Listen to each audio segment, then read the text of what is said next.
Patrick Igoa, you are already the world champion of 1984. Here in the Bol d'Or, 10 points ahead of the Suzuki team. Now, how difficult is it going to be to gain a second World Championship victory here at the Bol d'Or? Yes, I think for us it's very important to win the World Championship for Honda Rothmans, the first year that I come in this race, and we hope to be World Champion, another one. Is the race here in the Bol d'Or very difficult? Is it the most difficult race of the season? Yes, because it's the most important in the World Championship, and I think the Bol d'Or is very difficult because many bikes on the track and 80 bike to start, and the most difficult is the night, I think. Is the Bol d'Or more important to win, or is the World Championship more important, if you could have the choice? This year for us it's really easy. If we win the Bol d'Or, we are world champion. Alors we have to win the both. Yeah. Has there been more competition in the Endurance Championship from Suzuki and Yamaha this year than in 1984 when you won the World Championship for the first time? Yes, this year, because it's the second year with the 750, and another factory comes, Suzuki, Yamaha, and this year is more difficult than last year. And with the Honda Rothman, I think we have a very good bike, a very good team, and maybe we win. Christian Sarron, a very different sort of event for you here, the Bol d'Or, the most prestigious 24-hour endurance race. But what is the difference between you riding in a Grand Prix and riding here at the Bol d'Or? I mean, first, I consider myself as a Yamaha driver. I ride Yamaha bikes since 10 years, and Yamaha comes for the first time officially with a very good 750 Genesis for endurance, and the Bol d'Or is after the Grand Prix season, so it could not compromise my Grand Prix season, and I like to ride this event for Yamaha because it's very important, very prestigious race, and also like to win for Yamaha and for the Team Gauloise. How does the Bol d'Or compare with the other events that you do? I would say that the Bol d'Or is a race for the bike, as the Grand Prix is a race for the driver. Means that this is the kind of race that you win if you don't get any problem during the 24 hours. If you get problems, that doesn't matter how fast you drive, then you cannot expect to win. Racing through the night, and here at Paul Ricard, you've got nearly 11 hours of darkness. How much danger is involved in that, with so many bikes on the circuit? The danger is that you have so many bikes and so much difference between the good bikes and just the ordinary bikes, and also between the drivers. You have very professional drivers, Grand Prix riders, and you have like riders without any experience, just young riders, and there is a big difference between these teams of bikes and riders and the good one, the factory teams.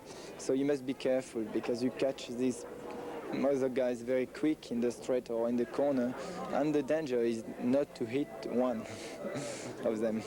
Is it difficult to ride in a 24-hour race than it is, let's say, a Grand Prix or one of the shorter races? Well, in a Grand Prix, you're psyched up for a 30-minute scratch race. At the Bol d'Or, you're on every 3 hours. So when you've been in the caravan, you've got to come back, whether it's 2 o'clock in the morning, 5 o'clock, and you've got to go out there and you've got to get them lap times in and keep a nice rhythm going. So it's different in a way, but it's still a scratch as well. People are going very hard, and the difference from when I did it in 77, 78, it's a lot harder now to win, and you've got to go a lot harder, so you've got to keep your mental concentration for a lot longer. It's going to be a hard 24 hours, is it? It's going to be a deadly 24 hours, you know. The more it gets into the dark, the harder it seems to get. It's just like a breath of fresh air when you see dawn breaking, so when we get there and if we're still going, you know, I think we'll all start to get excited then. Ron Haslam in a sea of Frenchmen here at the Bol d'Or. Speaking to Roger Marshall. Now to you, what is the difference really between racing in a Grand Prix and racing here at the Bol d'Or? Obvious. you've got to pace yourself a lot more. You can't win the race in the first 12 hours. It's the last 12 hours that matter. So it's all to do with pacing yourself, pacing the bike, and getting a good team together, each rider. So it's basically all to do with that.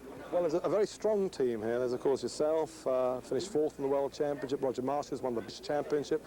Joey Dunlop has won the Formula One World Championship. It's a strong team. Are you here, so to speak, as the hair to help the Rothmans France team to win the World Championship? Well, I hope so. It is looking good, our team and everything. So I'm going to start the race. But saying that, Roger and Joey on times, we're all looking really close. So I think it's a really good team. It's not one really to lead the pack, because as times are really close there, I think that's what's going to make the team. If we can keep a really good average up all the way through, get no machine trouble, I think we're going to be in with a good chance. And Haslam has reason to be confident. He's 4th fastest practice. But the sensation of the race is already the French Sarron brothers. With Christian riding for Yamaha and Dominique for rivals Rothmans Honda, they've set 1st and 2nd quickest times. As uncharacteristic clouds gather on the horizon, little brother Dominique gets ready to take the number 2 Honda out for its warm-up lap.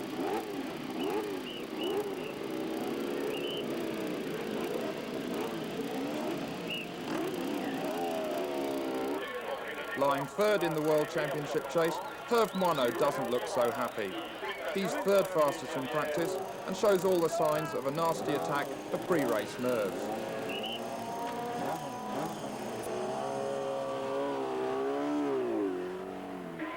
And there's championship leaders Igoa and Gerard Coudray discussing tactics as the rest of the grid complete the warm-up lap. And Gerard Coudray will need all the water he can get. Dehydration is a big problem in endurance racing. Blonde Swede Anders Andersen is the top privateer in the championship. He's signed up British GP star Rob McElnay to help their slim chances of taking the title on their Suzuki.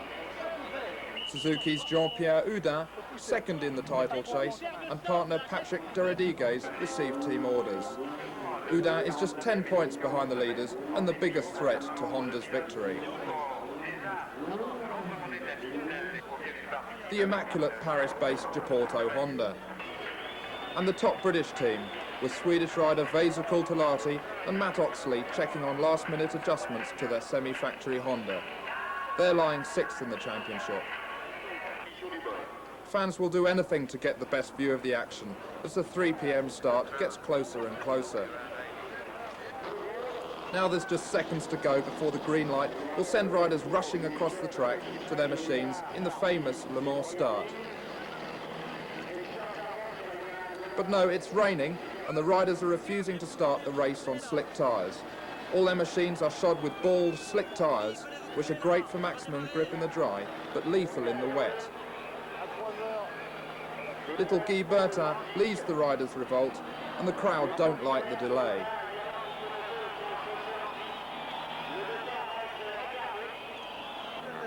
But as we see again, even Christian Sarron agrees. He waves his arms wildly and wants the race stopped.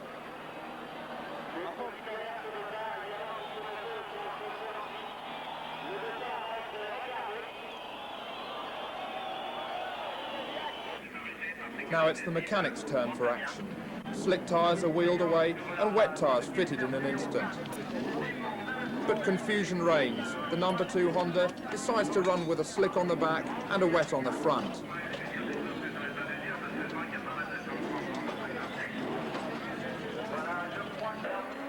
Suzuki go for slicks front and rear. It's a big gamble, and all the riders know it.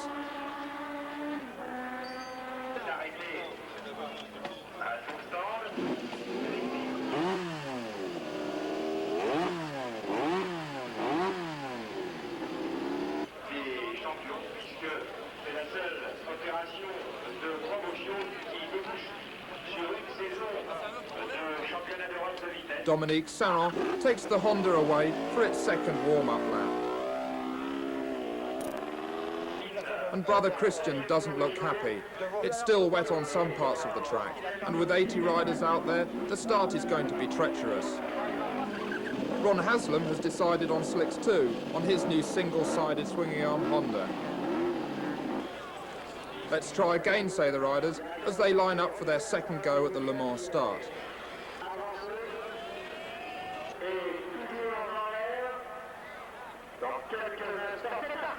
And this time they're off.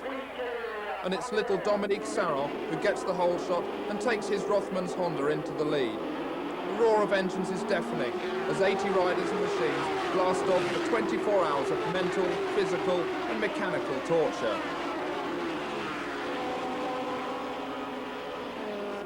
Lap 1, and Dominique Sarron has already broken clear of the pack. Guy Bertin second, with Christian Sarron in third place. And a foot down from Anders Andersson on the Work Suzuki in fourth.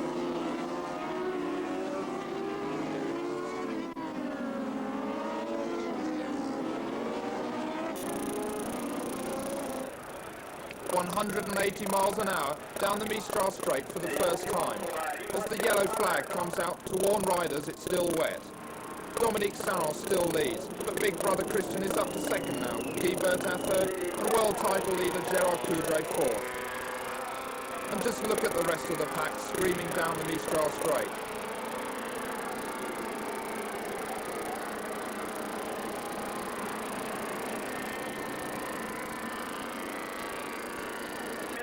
Now Christian Sarron has taken the Yamaha ahead of his brother's Rothmans Honda. Dom looks for a way past on the straight, but he can't do it and has to tuck in behind the Yamaha.